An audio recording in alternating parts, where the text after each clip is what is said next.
Gracias, presidenta. Buenos días a todas y a todos, señores consejeros, señor Lehendakari. Decía la señora Madrigal, y creo que decía bien, dame un presupuesto y te diré qué política defiendes.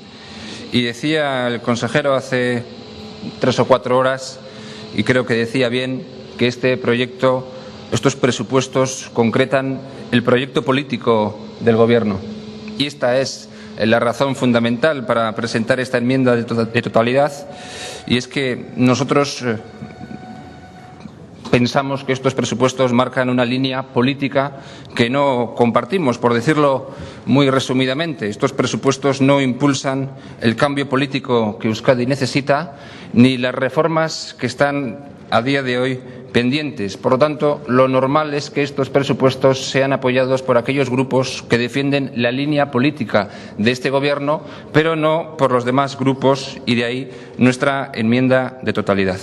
Por lo tanto, no son solo unos presupuestos profundamente restrictivos, no son solo unos presupuestos que plantean todo un abanico de recortes sociales innecesarios, por mucho que la señora Madrigal diga que son necesarios, sino que son además reflejo de un Gobierno políticamente muy conservador, un Gobierno que no impulsa, porque no quiere, las medidas reformadoras y modernizadoras que Euskadi necesita.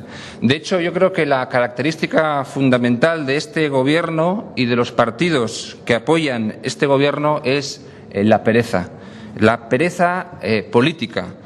No porque no trabajen, no exactamente porque no trabajen, sino que más bien me refiero a la pereza para defender una alternativa creíble al nacionalismo y la pereza para defender una alternativa política y económica a los simples recortes y a ese objetivo de cuadrar las cuentas que tantas veces a lo largo de la mañana de hoy ha repetido la señora Madrigal.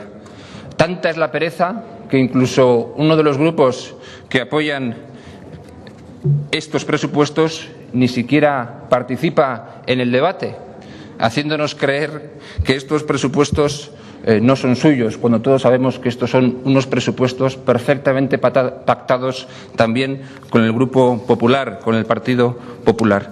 Por lo tanto, la pereza llega hasta ese nivel, que incluso uno de los grupos que apoya estos presupuestos prefiere no entrar en el debate, como haciendo ver que efectivamente no son los suyos, cuando sin duda lo son. Vayamos por partes. En cuanto a los ingresos, se comete el mismo error que ya denunciamos en solitario hace exactamente un año, y la señora Madrigal lo recordará muy bien. Nosotros pensamos que la previsión de ingresos vuelve de nuevo a no ajustarse a la realidad y es una previsión voluntarista, lo cual podría obligar al Gobierno a impulsar nuevos ajustes a lo largo de 2012. Por lo demás, nosotros estamos de acuerdo en que se pretenda lograr reducir y cumplir nuestras obligaciones de déficit. Efectivamente, a día de hoy, pues parece evidente que no queda otra. Pero el problema no es ese, el problema no es que ese sea el objetivo, sino el problema es el modo en que pretenden el Gobierno y los partidos políticos que sustentan este Gobierno cumplir ese objetivo de déficit. Y ustedes pretenden cumplir ese objetivo de déficit a través de todo un abanico de recortes sociales. Y nosotros no estamos de acuerdo con esa opción política también. En cuanto a la sanidad, vuelve a disminuir su presupuesto. Se obvia que la sanidad vasca viene perdiendo posiciones en los últimos ejercicios y que debe ser prioridad del Gobierno modernizarla. Siguen, además, sin reducirse suficientemente las partidas económicas destinadas a los servicios sanitarios externalizados. Educación reduce su presupuesto igualmente, casi un 1%. Habrá menos dinero para obras en centros y programas de apoyo educativo, habrá menos subvenciones a ayuntamientos dirigidas a mejorar infraestructuras. Además, el Departamento ahorra o pretende ahorrar dinero en sustituciones de docentes, cosa que nosotros tampoco compartimos. El Gobierno parece equivocar aquí gasto superfluo e inversión necesaria. La educación no es un gasto superfluo, ni siquiera es un gasto. La educación es una inversión. Y nosotros, a día de hoy, necesitamos invertir más en educación, no menos. Sin embargo, estos presupuestos plantean justo lo contrario. Vivienda. Se produce una nueva reducción presupuestaria, se paraliza la vivienda pública de alquiler. El Gobierno ha incumplido todas sus promesas referidas a este objetivo y estos presupuestos sí que son coherentes con ese incumplimiento.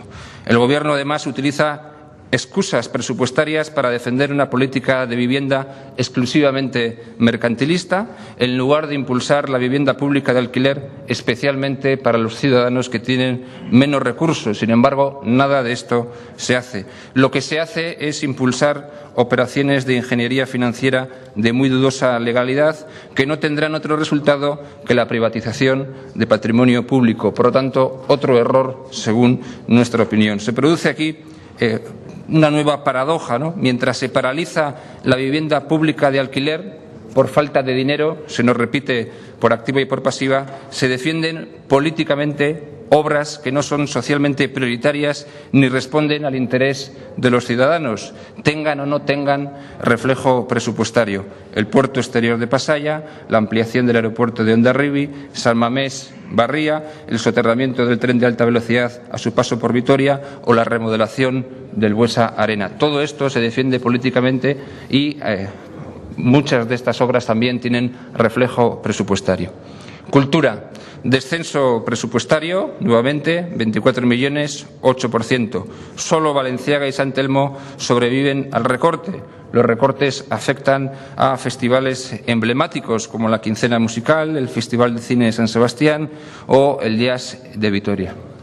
Empleo y asuntos sociales, endurecimiento en el acceso a las ayudas, disminuyen las cuantías de las ayudas, baja la renta básica, se limita a 250 euros el complemento de vivienda, independientemente de las condiciones de las personas perceptoras. Por lo tanto, como digo, todo un abanico de recortes sociales. Habría más cosas. Se congela el sueldo de los funcionarios. Efectivamente, señora Madrigal, no se han despedido a trabajadores públicos a miles ni se han suprimido pagas.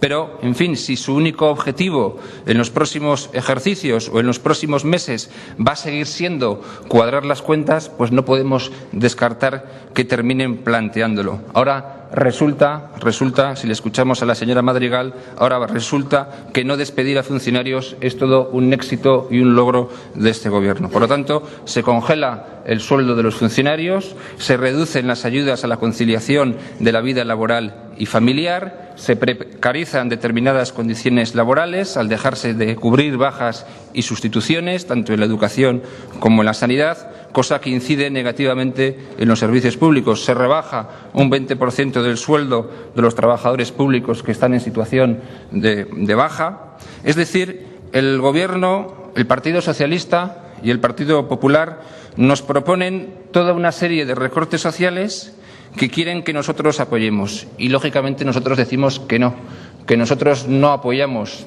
todo este abanico de recortes sociales, que no estamos de acuerdo con todo este abanico de recortes sociales y, además, que hay alternativa a todo este abanico de recortes sociales. Usted insiste en que, efectivamente, no hay ningún tipo de alternativa, no hay ningún tipo de posibilidad.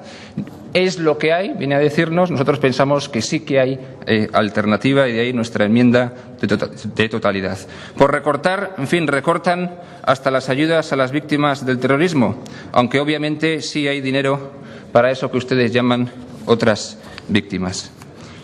Efectivamente, sí estamos en crisis y ante esta situación de crisis se trata de plantear medidas políticas y económicas para luchar contra ella y salir en mejor situación de la que estamos. Y sí hay alternativas, por lo tanto, sí hay crisis, sí que es cierto que la situación es complicada, pero sí que hay alternativas a todo esto que proponen ustedes. Habría que racionalizar el entramado empresarial, todo ese abanico de empresas públicas, fundaciones, empresas semipúblicas, entes, etcétera, por donde se nos van grandes cantidades de dinero, sigue sin llevarse a cabo la necesaria y drástica reducción del número y la dimensión de todos esos organismos públicos. Nosotros pensamos que si se hubiera acometido este proceso, estos presupuestos serían distintos y tendríamos más fondos para enfrentar la crisis, para incentivar la actividad económica, para invertir más y mejor, o para mantener el gasto social, o para estimular mejor la reactividad de la actividad económica. No se reducen altos cargos, no se reducen suficientemente altos cargos, tampoco se plantea la reducción de departamentos como en algún otro sitio se ha hecho. Se evita todo esto y lo que se propone es, como digo, impulsar recortes sociales. No se suprimen las embajadas, no puede ser, en nuestra opinión, que se congele el sueldo a los funcionarios o se reduzcan las ayudas sociales y se mantengan innecesarias delegaciones vascas en España o en el extranjero. Efectivamente, es cuestión de prioridad y para nosotros la prioridad es gasto social, inversión productiva, ayudas a empresas, ayudas a pymes, ayudas a autónomos y, en absoluto, embajadas, que, como digo, son innecesarias cuando ya tenemos el grupo SPRI. La política fiscal, aunque el Gobierno carece de esta competencia, estos presupuestos vienen lógicamente condicionados por la política fiscal que impulsan las Juntas Generales de los 3 territorios históricos, circunstancia que obliga a analizarla. Y analizada, concluimos que no se han impulsado determinadas medidas que habrían sido muy necesarias impulsar. En concreto, y a la espera de lo que ocurre con el impuesto sobre el patrimonio en Vizcaya y Álava, pues obviamente no se ha igualado el impuesto de sociedades al resto del Estado como paso previo para ir hacia un impuesto de sociedades homogéneo en el conjunto de la Unión Europea. No se han incrementado los impuestos a las rentas más altas y no se ha acabado con el trato privilegiado de las rentas de capital respecto a las rentas del trabajo. Es decir, no se ha hecho todo esto que debía haberse hecho y ni ustedes ni el Partido Popular han defendido estas medidas allí donde pueden hacerlo. No lo han hecho y, por lo tanto, asumimos que ustedes están de acuerdo con toda una serie de medidas fiscales innecesarias, insuficientes, equivocadas durante todos estos años y ustedes, por lo tanto, no han impulsado esas medidas fiscales que vendrían tan bien ahora para tener mayores ingresos y poder efectivamente presentar un proyecto de presupuestos más justo, más igualitario, distinto al que tenemos.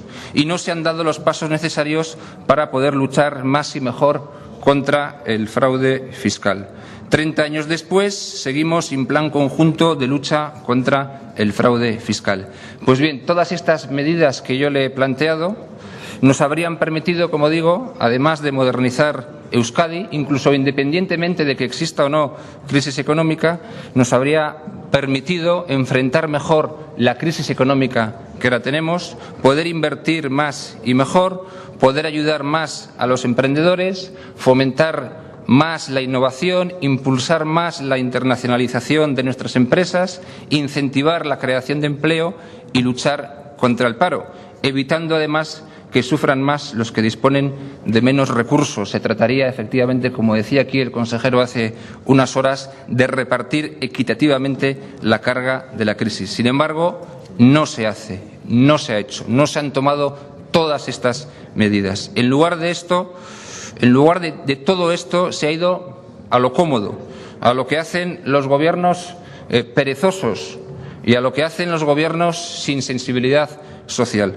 Recortes sociales en lugar de impulsar las medidas reformadoras que Euskadi necesita. Ya digo, además de todas estas medidas fiscales que yo le he planteado, la reducción drástica del sector público, toda esa serie de organismos autónomos, muchos de ellos innecesarios, la reducción de altos cargos o incluso departamentos, la reforma del entramado institucional vasco, incluyendo, en fin, la eliminación de las diputaciones forales o una modificación de la Ley de Territorios Históricos para eliminar duplicidades e ineficiencias, incluso la fusión de municipios, todo aquello que, por cierto, va a tener que hacerse antes o después.